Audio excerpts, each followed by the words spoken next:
Hello बच्चों, कैसे आप सब लोग। मेरा नाम है सी ए संदीप ओड़ा और आज हम बात करने वाले हैं सी एस के CFM सब्जेक्ट के बारे में। किस तरीके से जून 25 एग्ज़ाम के लिए अप्रोच किया जाए कि हमारी बहुत ही आसानी से 60+ मतलब एग्जाम्शन आ जाए, और 60 to 80 के बीच में किस तरीके से स्कोर करना है मार्क्स, और आपको किस तरीके से पूरा का पूरा सब्जेक्ट अप्रोच करना है, कंप्लीट होना चाहिए, कौन से चैप्टर आपको पहले उठाना है, कौन सा यूनिट आपको कॉर्पोरेट वाला उठाना है या एफएम वाला पहले उठाना है।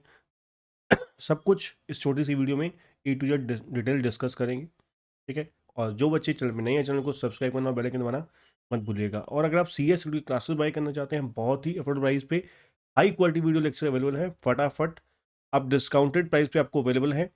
फटाफट आप डिस्क्रिप्शन में लिंक अवेलेबल है, आप बाय कर सकते हैं और स्टार्ट करते हैं अपना कोर्स। ठीक है। तो चलिए बात करते हैं किस तरीके से हमें CFM के बारे में अप्रोच करना है। जैसे कि आपको पता है हमारा जो CFM का पेपर है, इसके 2 यूनिट हैं। एक यूनिट है हमारा A सेक्शन, कॉर्पोरेट अकाउंटिंग, ये हमारा 60 मार्क्स का है। B यूनिट है हमारा FM, फाइनेंशियल मैनेजमेंट, ये हमारा 40 मार्क्स का है। तो ये जो पूरा का पूरा सब्जेक्ट है हमारा सब्जेक्टिव होने वाला है, किसी तरीके का कोई MCQ नहीं आता है। और अच्छी बात ये है, जो बच्चे प्रैक्टिकल करना चाहते हैं तकरीबन तकरीबन आप मान के चलिए एटलीस्ट 95 मार्क्स का प्रैक्टिकल पेपर आपको देखने को मिलेगा। आप कहोगे सर चॉइस भी होती है, बिल्कुल होती है जी। प्रैक्टिकल के अगेंस्ट 2 क्वेश्चन की चॉइस होती है थ्योरी की। आपको एक क्वेश्चन कॉर्पोरेट में प्रैक्टिकल के अगेंस्ट थ्योरी की चॉइस मिलेगी। एक क्वेश्चन की FM में 20 मार्क्स की आपको चॉइस मिलेगी थ्योरी की। ठीक है। तो मतलब क्या है, अगर आप थ्योरी नहीं करना चाहते तो थ्योरी स्किप कर सकते हैं बिना कंपल्शन के। पहले क्या होता था आपको याद होगा, जब रिटन एग्जाम हुआ करते थे तो उस समय थ्योरी कंपल्सरी हो जाया करती थी। तकरीबन 30-35 नंबर की 30-35 मार्क्स की थ्योरी कंपल्सरी हो जाया करती थी। ठीक है। जिसकी वजह से एक्चुअली में वो सब्जेक्ट इतना ज़्यादा स्कोरिंग नहीं रहता था। अब अगर आप CFM को बढ़िया तरीके से अगर आप प्रिपेयर कर लेते हैं, सही समय देकर आप प्रिपेयर कर लेते हैं, पूरी प्रॉपर प्लान के साथ, स्ट्रेटेजी के साथ, ठीक है, तो बड़े ही आराम से आपके 60-70 मार्क्स स्कोर हो सकते हैं। ठीक है। क्योंकि रीज़न क्या है, हमारा जो CFM का पेपर है इतना ज़्यादा डिफिकल्ट नहीं आता है। ठीक है। पैटर्न जो है सॉरी, प्रैक्टिकल अप्रोच आने लग गई है अब। तो नॉर्मली आपको भी पता है, जो CS नॉर्मली स्टूडेंट होते हैं वो लॉ साथ साथ कर रहे होते हैं, CS+LLB कर रहे होते हैं। उनका एक्चुअली में प्रैक्टिकल, आप लोगों का प्रैक्टिकल इतना ज़्यादा स्ट्रांग नहीं होता। ठीक है। ये चीज़ मानने वाली होती है। ठीक है। क्योंकि हमारा जो मेन सब्जेक्ट है वो है कंपनी लॉ, सिक्योरिटी लॉ। ठीक है ना, JIGL। तो एक बंदे की दोनों तरफ अप्रोच, एक कमांड होना थोड़ी सी बहुत रेयर केस में ही होता है ना। जैसे कि मान लीजिए मेरी प्रैक्टिकल सब्जेक्ट में कमांड है, थ्योरेटिकल में नहीं है, तो इसमें कोई दो राय नहीं होती। ठीक है। कोई उसमें कोई हमें वो प्रॉब्लम नहीं होनी चाहिए। जो चीज़ रियलिटी है सो है, उसे एक्सेप्ट कर लेना चाहिए। तो एक्चुअली में इंस्टीट्यूट भी क्वेश्चन का जो लेवल है बहुत मतलब एवरेज सा रखता है। ठीक है। अगर आप प्रिपरेशन सही तरीके से करके जाएं, बड़े ही आराम से आपके 60 मार्क्स स्कोर हो जाते हैं बहुत ही इजी तरीके से। ठीक है। तो इसलिए थ्योरी की तरफ नहीं जाना है, क्योंकि थ्योरी में मार्क्स इंस्टीट्यूट नहीं देती है जेन्युइन तरीके से। मैं बच्चों के क्वेश्चन पेपर मंगवा के भी देख चुका हूँ इंस्टीट्यूट से। ठीक है। तो वहाँ पर आपको मार्क्स नहीं मिलते, 4 या 5 नंबर के क्वेश्चन में हार्डली 1-1.5 नंबर मिलता है बढ़िया तरीके से। और वो गलतियाँ भी नहीं लिखेंगे कि क्या कहाँ पर आपके मार्क्स कटे, क्यों कटे, किस लिए कटे। सीधे ही बस मार्क्स दिए हुए हैं, 1 नंबर, आधा नंबर, 1.5 नंबर, 5 में से। ठीक है। और रीज़न नहीं लिखा हुआ कि क्यों। और प्रैक्टिकल में क्वेश्चन में ऐसा नहीं हो सकता। प्रैक्टिकल में अगर आपने 5 नंबर का क्वेश्चन किया है, वहाँ पर आपने जो मांगा है वो दिया है, तो आपको 5 में से 4, 4.5, 5 नंबर जरूर मिलेंगे, 101% मिलेंगे। ठीक है। तो मेरा कहना तो यही है कि आपको प्रैक्टिकल का क्वेश्चन है तो चाहे चॉइस भी है तो प्रैक्टिकल ही करना है, अगर आप चाहते हो कि फुल बटा फुल मार्क्स आए। ठीक है। चलिए सबसे पहले हम लोग स्टार्ट करेंगे एफएम के साथ। ठीक है, हम लोग बी सेक्शन के साथ शुरू करेंगे और बीच में मैं आपको बता देता हूँ एफएम के यूनिट के साथ। एफएम में शुरुआत कहाँ से करेंगे मैं आपको बता देता हूँ। बीच में कॉर्पोरेट, एक्चुअली में फाइनेंशियल मैनेजमेंट में आपका रेशो भी आ जाता है। ठीक है ना, तो रेशो कैश फ्लो एक्चुअली में इन्होंने कॉर्पोरेट में डाला हुआ है, पर आपको यहाँ पे करना है। पहले शुरुआत आपको, सॉरी, बिल्कुल जो शुरुआत करनी है आपको intro to introduction to accounting के साथ करनी है। ठीक है जी, इंट्रोडक्शन टू अकाउंटिंग के साथ करनी है। दूसरा आपको पकड़ना है रेशियो एनालिसिस। ठीक है, फिर तीसरे नंबर पे आपको पकड़ना है कैश फ्लो। देन चौथे नंबर पे मार्जिनल। ठीक है जी, यहाँ पर इन चारों चैप्टर में इंट्रोडक्शन टू अकाउंटिंग आपको पता है कॉन्सेप्ट्स हैं अकाउंटिंग के। ठीक है, तो यहाँ पर कुछ आपको बेसिक नॉलेज आपको मिलेगी। यहाँ पर रेशियो फॉर्मुलेशन बेस है, कैश फ्लो फॉर्मेट बेस है, बहुत माइनर सी अकाउंटिंग साथ में अकाउंट्स दो तीन आ जाते हैं। ठीक है, फिक्स एसेट अकाउंट और आपका प्रोविजन फॉर टैक्सेशन अकाउंट या इन्वेस्टमेंट अकाउंट। ठीक है, बहुत सिंपल सिंपल से होते हैं तीन चार अकाउंट।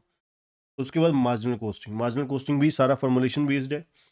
तो यहाँ पर ये चैप्टर के साथ हम लोग स्टार्ट करेंगे। ठीक है, जिसमें आपको अकाउंटिंग का जो बेस है, अकाउंटिंग का बेस की कोई ज़रूरत नहीं है। इंट्रोडक्शन टू अकाउंटिंग के बाद शुरू करते हैं सर, ये आपका काम चल जाएगा। देन फिर आप एफएम के चैप्टर करने शुरू कर दीजिए रिमेनिंग। एफएम से आप स्टार्ट कर दीजिए, लीवरेज हो गया आपका। ठीक है, डिविडेंड पॉलिसी हो गया, फिर आप कॉस्ट ऑफ कैपिटल हो गया आपका। ठीक है, फिर आपका वर्किंग कैपिटल हो गया। देन आपका इसी में ही वर्किंग कैपिटल में ही आपके तीनों आ गए, working capital, finance, inventory management, receivable management. ठीक है, देन फिर आपका कैपिटल बजटिंग, लास्ट में कैपिटल स्ट्रक्चर। ठीक है जी, ये इस तरीके से आपका एफएम। अब मान के चलिए यहाँ पर आपका 52-55 मार्क्स का आपका ये पोजीशन तैयार हो गया, बिना जिन बच्चों का एक्चुअली में जो बैकग्राउंड है कॉमर्स नहीं है, तो वहाँ पर कोई उनको दिक्कत नहीं हुई। ठीक है, क्योंकि कैश फ्लो रेशो इनमें दो चैप्टर में से दो क्वेश्चन आपको मिनिमम देखने को मिलेंगे 10 नंबर के, मिनिमम 10 के, 15 से 20 के भी जा सकते हैं। ठीक है, तो 40 मार्क्स की एफएम थी, 10 से 15 नंबर का ये आ गया, तो 55 तक पहुंच गया। ठीक है, इंट्रोडक्शन टू अकाउंटिंग का भी एक क्वेश्चन आ जाता है। देन उसके बाद आप आ जाइए, देन आपका ये हो गया जब, तो फिर आप शुरू कर दीजिए कॉर्पोरेट ए सेक्शन पर आ जाइए। ठीक है, फिर आप ए सेक्शन पे आ जाइए, कॉर्पोरेट अकाउंट। ठीक है, अब कॉर्पोरेट में आपको कौन से चैप्टर कर, कॉर्पोरेट में आपको सबसे पहले इजी इजी चैप्टर से शुरुआत कीजिए। इजी इजी चैप्टर से शुरुआत कीजिए, जैसे कि आपका हो गया अंडर राइटिंग हो गया। ठीक है, ईसॉप हो गया, बोनस एंड राइट शेयर हो गया, जो बहुत ही लिमिटेड सी जिसमें मतलब कॉन्सेप्ट्स हैं। ठीक है, देन फिर उसके बाद आप आ जाइए शेयर कैपिटल पे, ये इंपॉर्टेंट है एक्चुअली में। ठीक है, काफ़ी बहुत इंपॉर्टेंट चैप्टर है ये शेयर कैपिटल। देन फिर आप आ जाइए, शेयर कैपिटल के बाद डिवेंचर नहीं करना है आपको, शेयर कैपिटल के बाद बायबैक करना है, रिडम्पशन ऑफ प्रेफरेंस शेयर करना है। ठीक है, फिर आपको करना है, फिर डिवेंचर कर लीजिए, देन कंसोलिडेशन। लास्ट में जो रिमेनिंग चैप्टर जो बचेंगे वो आपको इस तरीके से ये सीक्वेंस फॉलो करके हम लोग अप्रोच करेंगे। और कम से कम आप मान के चलिए आपको अगर जैसे जो बच्चे हमारी क्लासेस लेते हैं उनको तो मैं कहता हूँ कि हमारे नोट्स में जो जितने क्वेश्चन हैं उसके अलावा कुछ एक्स्ट्रा करने की जरूरत नहीं है। More than sufficient question available होते हैं वहाँ। ठीक है, उसके बाद अगर हम बात करें, आपको कम से कम 1 महीना, कम से कम 1 महीना आपको निकालना है रिवीजन के लिए। ठीक है, और आपको मिनिमम मिनिमम आप मान के चलिए 2 महीने का, 2 से ढाई महीने का आपको समय, 2 से ढाई महीने का समय आपको नॉर्मल प्रोसेस में आपको लग जाता है, जो सी एफ एम का सिलेबस ख़त्म करने के लिए। ठीक है, तो मतलब आपको 3 से, धीरे धीरे अगर आप चलते हैं नॉर्मल प्रोसेस में बाकी सब्जेक्ट के साथ साथ, क्योंकि एक टाइम पे 2 सब्जेक्ट तो मिनिमम करने चाहिए, 2 से 3 भी करने चाहिए आपको, क्योंकि सी एफ एम को मैं आपको बोलूँगा इकलौता सब्जेक्ट है ग्रुप 1 में प्रैक्टिकल, तो इसको आप 25% टाइम दीजिए, बाकी 2 सब्जेक्ट जो आप कर रहे हैं साथ में उसको इक्वली टाइम दे दीजिए, 75% टाइम दे दीजिए उन दोनों सब्जेक्ट को, दो भी जो भी आप शुरू करते हैं। ठीक है, चाहे आप जे आई जी एल कंपनी लॉ करते हैं, ठीक है, तो उनको इस तरीके से आप टाइम दे दीजिए। मतलब अगर आप 4 घंटे पढ़ रहे हैं डेली के, तो 1.5 घंटा दे दीजिए बाकी 2 सब्जेक्ट को, 1 घंटा दे दीजिए कॉर्पोरेट सी एफ एम को, स्लोली स्लोली चलने दीजिए। ठीक है, जिससे क्या होगा, प्रैक्टिकल सब्जेक्ट के आप टच में रहोगे। टाइम बेशक आपको 1 महीना एक्स्ट्रा लग गया, बट ये होगा कि आपको ये नहीं होगा कि हमने करके छोड़ दिया। ठीक है, और रिवीजन प्लस कोशिश यही होनी चाहिए कि टेस्ट सीरीज भी साथ में आप ले लेते हो, तो इससे बढ़िया बात नहीं होती। ठीक है, तो यहाँ पर बहुत ज़्यादा आपको मैक्सिमम से मैक्सिमम क्वेश्चन करने की ज़रूरत नहीं होती। प्रैक्टिकल में ऐसा नहीं होता कि नॉर्मली बच्चों का ये सोचना होता है कि भाई जितने क्वेश्चन करेंगे उतना ज़्यादा हमारा कॉन्फिडेंस बढ़ेगा। ऐसा कुछ नहीं है। मान लीजिए ये जो चैप्टर हैं, अब आप, रेशो है, कैश फ्लो है, मार्जिनल कॉस्टिंग है, यहाँ पर खास करके अगर मैं बात करूँ रेशो की, मार्जिनल कॉस्टिंग की, लीवरेज की, डिविडेंड पॉलिसी की, कॉस्ट ऑफ कैपिटल की, ये क्या है, फॉर्मुलेशन बेस्ड है। ठीक है, फॉर्मेट और फॉर्मुलेशन बेस्ड है।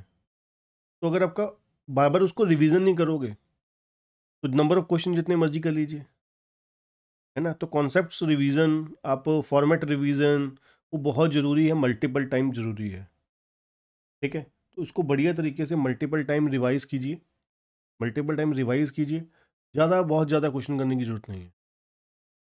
ठीक है ना, आज के लिए इतना ही। वीडियो अच्छी लगी, वीडियो को लाइक और चैनल को सब्सक्राइब करना, और क्लासेस बाय करने के लिए विजिट कीजिए kcctutorial.com पे। बहुत ही नॉमिनल प्राइस चल रहे हैं अभी। ठीक है, तो जल्द से जल्द क्लासेस बाय करके कोर्स अपना स्टार्ट कीजिए। Thank you.